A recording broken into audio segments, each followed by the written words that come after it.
14-годишно девојче штитеничка на домот за деца со социјални проблеми била силувана во Струга за време на летниот одмор. Немилиот настан се случил вчера попладне, додека девојчето од плажа се враќала кон одморилиштето 25 мај.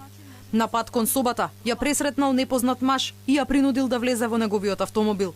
Тој со возилото застанал во близина на селото Калишта и го сторил делото, пошто ја вратил во одморалиштето. Девојчето случајот истиот ден го пријавила во полициската станица во Струга. Од надлежното министерство со штур одговор негираат дека се работи за силување, бидејќи не добиле таква потврда од МВР. Велат установата во која е згрижено девојчето и ја обезбедила потребната стручна помош и заштита. Од првата детска амбасада во светот меѓаше со силна осуда за случајот. Велат облјуба на малолетно дете е тешко кривично дело, кое се казнува со затвор во траење од најмалку 10 години. Алармираат дека Министерството за труд и социјала во последно време го тресат низа скандали. Многу скандали се случија за кратко време во ресорот социјала.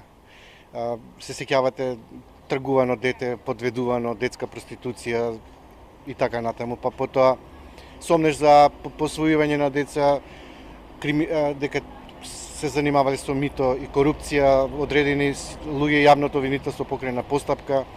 Потоа имаше случај за сомнеш дека наводно штитенички им биле киднапирани децата во гинекологија и тоа треба да се докаже, па потоа скршен череп на дете кој се бори за живот, па 3 деца изгорени, сето тоа изгореа во пламен пожар во Велес. Сето тоа говори дека Министерството за труд и социјална политика и покрај напорите кои очигледно дека се труди да промени нешто, не може да се вади на тоа дека тоа се случувало со години.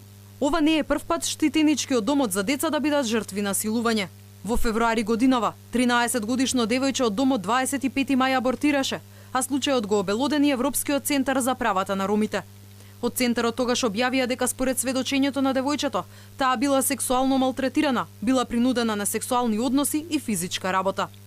Истиот месец, уште 2 девојчиња од домот 25 мај открија дека се бремени. Едната, на 15 години, ја прекина бременоста, другата тогаш 17 годишна, во согласност со семејството, одлучи да го роди детето.